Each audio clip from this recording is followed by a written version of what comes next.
میں جو گزرا وہ زمانہ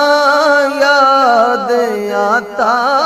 آپ کو اچھی طرح معلوم ہوگا کہ غلام احمد قادیانی کے ذریعے سے جہاد کی تحریک کو سبوٹائز کرنے کی کوشش کی گئی، جہاد کا مفہوم بدلنے کی کوشش کی گئی۔ غلام احمد نے اپنی تحریروں میں باضابطہ طور پر زور دیا کہ جہاد کا وہ مفہوم نہیں جو علماء بیان کر رہے ہیں۔ جہاد سے مراد جہاد بن نفس ہے، جہاد سے مراد مجاہدہ ہے، جہاد سے مراد اپنے گھر میں اپنی اصلاح کرنا ہے۔ جہاد جو زندگی کا ایک فریضہ تھا، جہاد کے جب تک زندہ رہا ہم زندہ رہے، جہاد جس کے ساتھ ہمارا کاروان حیات بڑھتا رہا، جہاد سبحان اللہ سے رکتا نہ تھا کسی سے سیل رواں ہمارا، جہاد جس پر جب ہم کار بند رہے تو دنیا کی تمام قوتیں ہمارے قدموں میں رہیں۔ وہ جہاد کا نتیجہ تھا کہ سمرقند ہمارا تھا، بخارا ہمارا تھا، تاشقند ہمارا تھا، ازبکستان ہمارا تھا، تاجکستان ہمارا تھا، قزاقستان ہمارا تھا، آذربائیجان ہمارا تھا، آرمینیا ہمارا تھا، سسلی ہمارا تھا، اٹلی ہمارا تھا، اسپین ہمارا تھا، بلغاریہ ہمارا تھا، لبنان اور اس طرح کے کتنے ممالک ہمارے تھے۔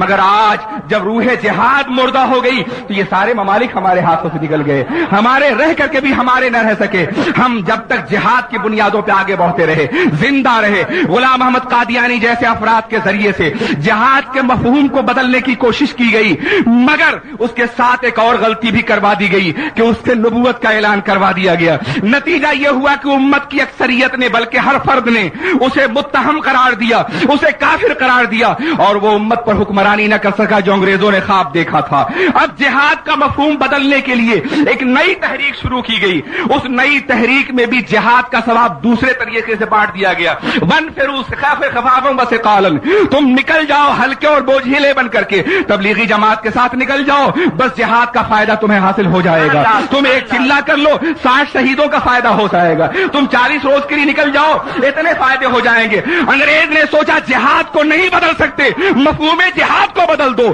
مفہوم جہاد کو اس کی دہلیز پہ قتل کر دو۔ نعرہ تکبیر، نعرہ رسالہ، جشن 7 سالہ حضور مفتی اعظم ہند، علماء اہل سنت، حضرت مفکر اسلام فیضان رضا، پورے تبلیغی لٹریچر کو پڑھو، جہاد کا سارا ثواب چلت پھرت کو دے دیا گیا ہے، جھوٹی روایات کر دی ہیں، جہاد کی جتنی بھی آیتیں ہیں وہ سب چلوں کے حوالے کر دی گئی ہیں، ورنہ ان چلوں کے لیے کوئی آیت نہیں ہے قرآن میں۔ میں چیلنج کر کے کہتا ہوں کہ ان چلوں کے لیے کوئی حدیث نہیں ہے، یہ چلے بدعت سیاح ہیں، نہ عہد رسالت میں موجود تھے، اور نہ عہد خلافت میں موجود تھے، اور نہ عہد تابعین میں موجود تھے، نہ عہد خلفاء میں موجود تھے، نہ عہد ائمہ میں موجود۔ نعرہ تکبیر کی کوئی حیثیت نہیں، نعرہ رسالہ، اسلام زندہ باد، اسلام۔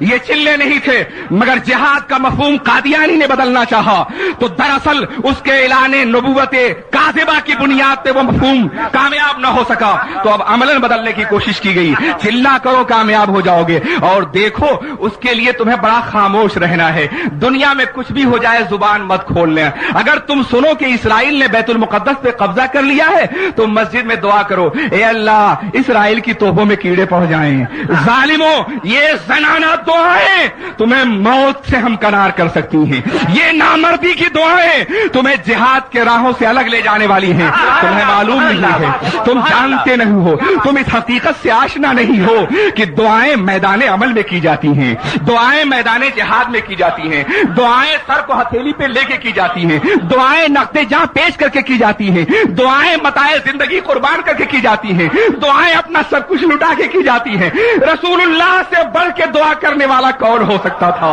کون مستجاب الدعوات ہو سکتا تھا؟ وہ اگر کعبہ کی دیواروں کے نیچے دعا کرتے تو پورا عرب مسلمان ہو جاتا، مگر 313 نہتھے مجاہدین کو لے کے جب میدان بدر میں اترتے ہیں تو کہتے ہیں اے اللہ اب اگر یہ ناکام ہو گئے لن تعبد ابدا، تو تیری کبھی عبادت نہ ہو سکے گی۔ پہلے اپنی متاع غلامی پیش کر دی ہے، پہلے اپنی متاع عمل پیش کر دی ہے، پہلے اپنی متاع تبلیغ پیش کر دی ہے، پہلے اپنا سب کچھ قربان کرنے کے لیے اللہ کے راستے میں پیش کر دیا ہے، پھر پیغمبر جھکتے ہیں تو ناز بندگی اس تیور میں بات کر رہا ہے